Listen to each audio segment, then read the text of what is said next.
Good evening, viewers. My name is Asha Rathod. I've been an educator for over 22 years, and over the last 12 years, I've been serving in schools across York Region in my role as a principal. Good evening. My name is Divya. I'm an administrator with a pharma company. Many of us live a pretty routine life where work responsibilities consume most of our day, and we follow the typical 9 a.m. to 5 p.m. lifestyle. Sometimes we're seeking for something different that would be more rejuvenating and stress reducing. If this sounds like what you're looking for, then stay tuned, as this interview could change your life. Today we have Sri Rangarajan here, who is a well-known Vedanta teacher residing in Toronto and delivering lectures, youth programs, and corporate workshops based on the lifestyle philosophy of Vedanta. Rangarajan is a disciple of Swami Parthasarathi and a graduate from the Vedanta Academy as well. We now have an opportunity to get an exposure to Vedanta philosophy and its application to wellness in life. Namaste Rangarajanji and welcome to the studio. Many of us have heard the two words Vedas and Vedanta, but are not sure what the difference is. Could you please clarify what are the Vedas and is Vedanta different from the Vedas? Thank you, Asha. It's very simple to understand the difference. Let's go to the basics. The word Veda simply means knowledge. And the word Vedanta means knowledge of the end, knowledge of the highest. So the Vedas are 4 in number, we all know that. Rig Veda, Sama Veda, Yajur Veda, and Atharvana Veda. And the end portion of each and every Veda contained the knowledge of life and living, which is called as Upanishads. So this knowledge of life and living, which the Upanishad offers to humanity, is what is called as Vedanta. So you can call Vedas simply as textbooks of various knowledges, and Vedanta as the philosophical content of the Vedas. To give a very useful example, if you remove the philosophical contents of Vedanta from Vedas, Vedas are no more than the modern encyclopedia. So the encyclopedias are the book of everything. It contains knowledge of medicine, it contains knowledge of astronomy, astrology, every aspect of life. Vedanta deals with the knowledge of life and living, which helps a human being understand one's own personality and the purpose of life. So, if you remove the philosophical contents of Vedas, which is Vedanta, the Vedas are nothing more than collection of various terrestrial knowledges. So the soul of each and every Veda is the philosophy of Vedanta. This is the difference. You used 2 words while explaining Vedanta, wealth and prosperity. Aren't they same? And how different are they? It's a very good question. We are using 2 words to differentiate between 2 concepts. If you look up any dictionary, they are synonyms, wealth and prosperity. But philosophically speaking, wealth merely means the quantum of assets, income, your possessions. Prosperity means the quality of life that you have gained out of this wealth. So wealth is just one measure in your quality of life. So this is the difference. Wealth is the quantum of richness a person has, and the quality of life that you lead is prosperity. And the best way to understand this, people believe that mere accumulation of wealth brings happiness in life. If that be so, the wealthiest of nations and societies should be the happiest. But that is contrary to the truth. So we know the wealthiest of nations, most advanced societies, have maximum lifestyle problems. So I have lived in India, I have lived in Middle East for 7 years, I have lived in United States. Now for the past 3 years I am in Canada. I have not come across a sleep clinic anywhere in India. So when I came to the North America, I saw the sleep clinic everywhere. And I asked my people, what is the sleep clinic? So they said, this is the place where they teach how to sleep. It is very ironical because sleep is nature's blessing. You don't have to learn it. You can't gain sleep but there are ways you can lose it. So, how exactly Vedanta helps us is, how do you rest your mind? So, this restfulness of mind, the equanimity of mind that you are able to gain in life is real prosperity. Wealth is only the quantum of possessions. Which benefits your inheritors may not be you. So, this is exactly the difference between wealth and prosperity. So, wealth gives you standard of living. Prosperity gives you quality of life. From earlier teens, our dream has been to gain a degree, to own a business and make money. So almost all of us have been running behind wealth and work. How can Vedanta help us to go from wealth to prosperity? Vedanta is about analysis, understanding, and following an approach based on that understanding. You're perfectly right that there is a mad chase for accumulating wealth, and people are judged based on how wealthy they are. There are 2 points to remember in Vedanta about wealth. The first is, wealth is the grossest of acquisitions a human being can aspire for. So your life may start with aspiration for wealth, but that is the grossest of acquisition a human being can aspire for. Subtler aspirations are health, a smile or a cheerful existence, friend, right companions, happiness of mind, clarity of intellect, spiritual evolution. And what is interesting is, no animal can aspire for any subtler acquisitions in life. Only a human being is capable of evolving to these acquisitions. And the unfortunate thing is, every human being is taught and drilled from childhood just to run behind wealth. So this is point number 1. The second is, you have a lot of wealth. What is that you can achieve from wealth in life? Wealth is a commodity that you could exchange for sense objects. If you are wealthy, you can purchase a lot of sense objects. But the art of deriving pleasure or happiness from sense objects is not taught in a school or a college or a university. So how do we move from wealth to prosperity? You need to understand the utility of wealth with reference to its limitation. Business schools, management colleges, universities deal with wealth from merely an economical point of view, not from a realistic point of view. So what is happening in the super rich families? They are going through a vacuum in life. You won't find any farmer or a laborer talking about boredom, about midlife crisis, about breakdown, or much less about wealth fatigue syndrome. Google it. It's a very interesting concept. So can you think of a possibility where a person is fatigued because of wealth? You are sick and tired of the wealth that you have. It's a very difficult situation. So Vedanta tries to help a person understand what is the right utility for wealth, which is to exchange it for sense objects. It gives you the capacity to purchase certain sense objects. But mere acquisition of sense objects does not bring happiness into life. You need to know the art of deriving happiness. So this is exactly how Vedanta helps a person to move from wealth to prosperity. Make wealth your means. Don't make it your end in life. You said the second aspect of Vedanta is to achieve and retain peace and harmony in life. What is the difference between the two?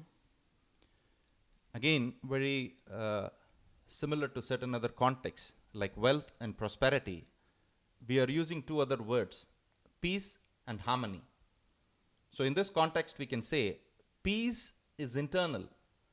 Harmony is your relationship with others. Right?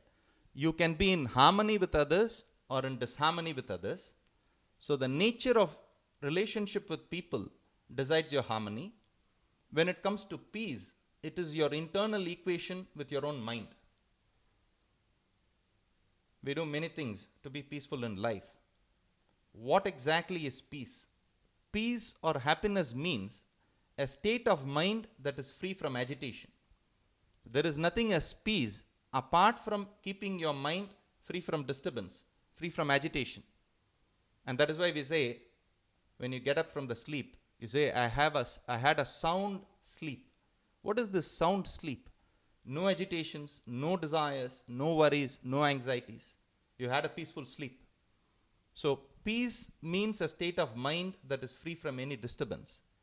Now what we need to inquire is, what causes the mind to get disturbed? So if you find a person who is extremely disturbed, you ask the person, why are you disturbed? So the fellow says, it is because of my wife.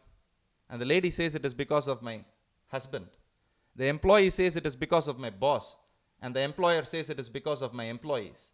Each and every one is trying to locate the nature of their disturbance to something outside. Vedanta says, take a second. It is not the person, it is not the office, it is not the environment, because another person with the same environment, with the same employer, with the same situation is able to be happy. So music, if you suddenly switch on music, it disturbs one person and the other fellow is excited. You ask the fellow who is disturbed, he says, music is disturbing me. The other person who is happy says, music excites me. So all of us believe that the external world can bring happiness or destroy happiness and agitate my mind. Vedanta asks us to move closer to see what is happening in the mind. What creates disturbance and destroys peace is unfulfilled desires, unreasonable expectations. The nature of mind is to constantly project desires. Beyond the mind, a human being alone has this capacity to think, reason, and decide a course of action. So in Sanskrit, the mind is called as manas, and the thinking capacity is called as intellect, buddhi. So when the buddhi is able to channelize manas, when your intellect is in charge of your own mind, your intellect manages the desires and demands of the mind. It is exactly like a filtering process. If you have a water purifier, the water purifier's job is to make sure that it allows pure water to flow, distilling the impurities. This is exactly the job of intellect. The work of intellect is to distill the mind of its impurities and allow thoughts to flow towards chosen purpose in life. If you are able to apply this internally, you are peaceful. If you are able to apply this in relationship, you are in perfect harmony with people. This is exactly the difference between peace and harmony. Many times we find for harmony, we have to get rid of people and go into solitude. If you know this art of employing your intellect against your own mind, you don't have to do that. You can find happiness in any company. I have a question on relationships. The three most common sources of relationships are marital relationships, parenting, and corporate or work-based relationships. There's a lot of stress today in relationships. Can you explain how the study of Vedanta can help reduce relationship stress and bring about harmony? Asha, you've chosen the right questions. The problem is, you've given three questions which the World Health Organization is trying to fight against. And you've given me just a few seconds to answer. There's no way I can complete answering these questions enough. But what I would leave you with is a couple of quotations. When it comes to marital relationship, I shall quote what Socrates said. A young boy went to Socrates and asked, should I marry? Socrates said, by all means, get married. If you get a good wife, you'll be happy. If you get a bad one, you'll turn a philosopher. So this is with reference to marital relationship. Everyone takes so much time to choose the right type of partner. So the courtship period could go on for years together, but that doesn't assure that marriage would be intact. So we're talking about anywhere between 50 to 70% divorce rates in the most developed societies. People take so much time to choose their partner. What is going wrong? So those who had been in love with each other were very sure that they are going to make their life work with each other, or calling it splits. So when it comes to marital relationship, the principles Vedanta advocates is there has to be emotion, affection, love, free from selfish expectations. This is possible if a person is able to assess and understand the nature of the other and live life based on duties than rights. As husband, I can think in terms of what is my duty towards my wife, or all the time I could be focusing in terms of what is my right, what is my right. If my wife is also claiming rights, there are two people claiming from each other. There can't be a relationship. The second, I would borrow the words of Khalil Gibran, who says, marriage is like a temple resting on two pillars. If the two pillars come together, what would happen to the structure? So this building is standing on several pillars. If all the pillars move close to each other, what would happen to the structure of the building? It starts shaking. So the closeness Khalil Gibran is talking about is entirely different. If you move the pillars away from each other, even then the building will collapse. So the science is the pillars that support the building should be equidistant, should be rationally placed. This is how you place yourself with reference to the other in any relationship, not only in marital relationship. And the second aspect of life, you spoke about parenting. A very simple way to understand the difference is, if we are parenting, there is no problem. But most parents are patenting their children. My child, my son, my daughter, I decide everything for you. The clothes that you wear, the haircut that you will go for, the costume that you will wear, the perfume that you will wear, the food that you will eat. No doubt it is all coming with a lot of concern, affection. The problem is, it puts off the other person as the parents are constantly riding on the neck of the child. So as far as parenting is concerned, again I would borrow the words of Khalil Gibran, who says, remember, children are born through you, not to you. So the quotation cautions parents of this extra possessiveness.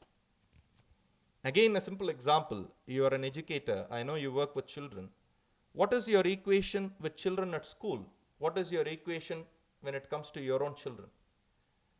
When it comes to your own children, you have love, affection, but you are not able to get rid of concern, worries, and anxieties. When it comes to the children at school, as an educator, you have love, affection, you have responsibility, but there are no concerns, worries, and anxieties taxing your mind.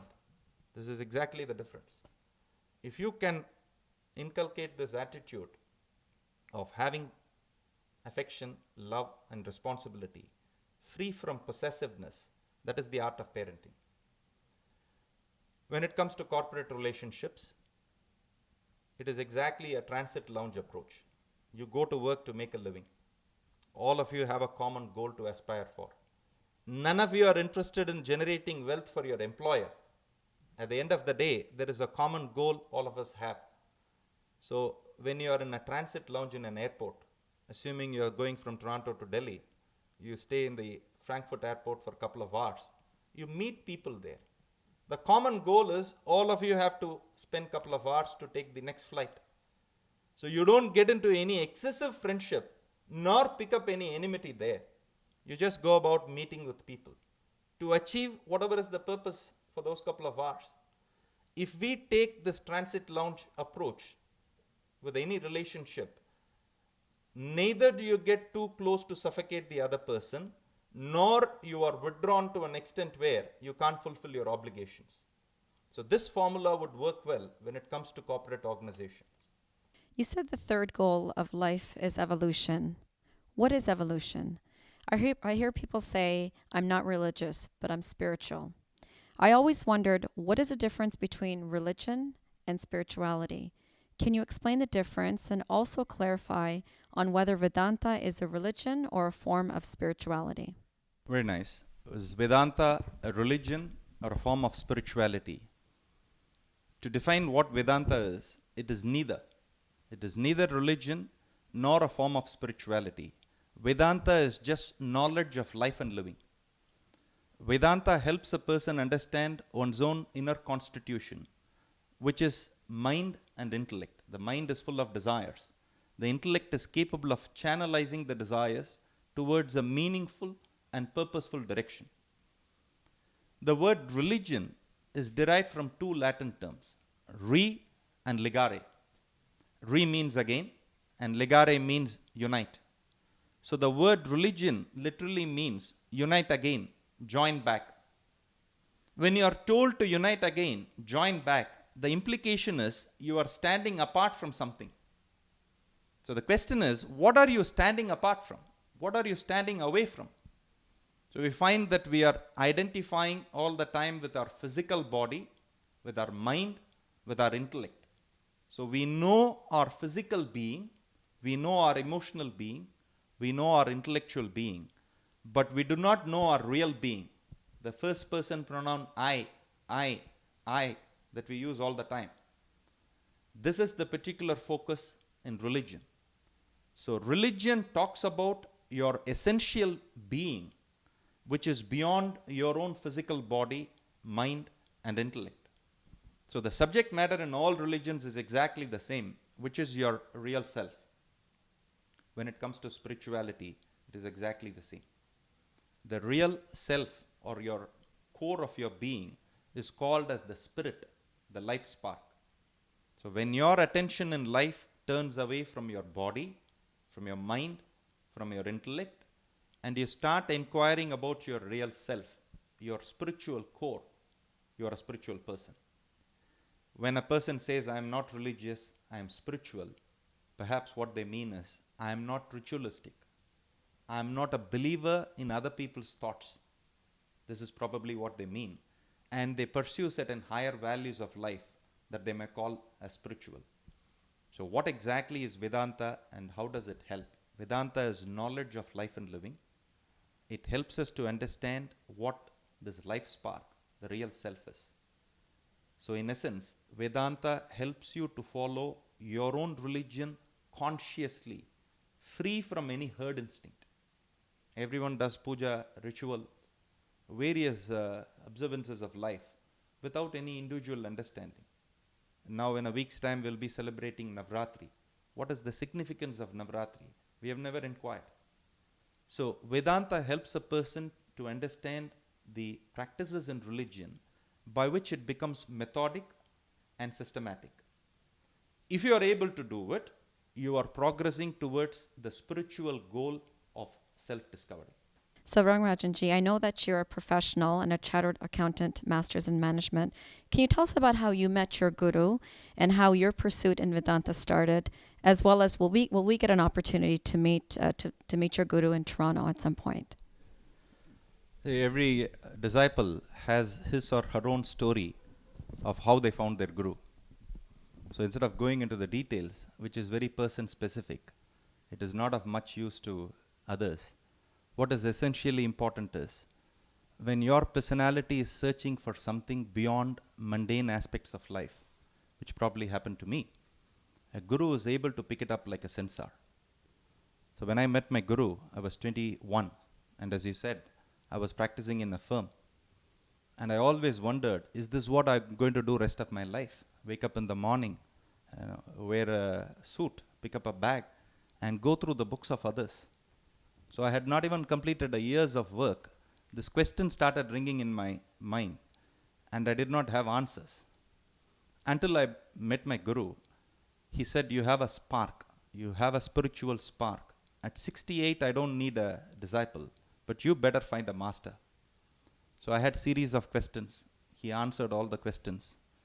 Then as a typical cynical youngster, I asked, Swamiji, how do I trust you? I am able to relate to whatever you are saying, but how do I bank my entire life on these answers? He said, Ranga, it's your life. Take it or leave it. I am not here to sell myself to you.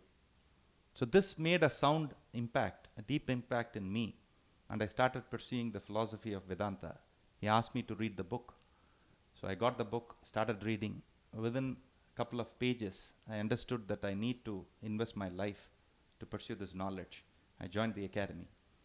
And wherever I have been serving the academy, I made sure that we are able to bring Swamiji so that he can address the audience. He is coming to Toronto in October On 5th, he is delivering a seminar on work-life balance.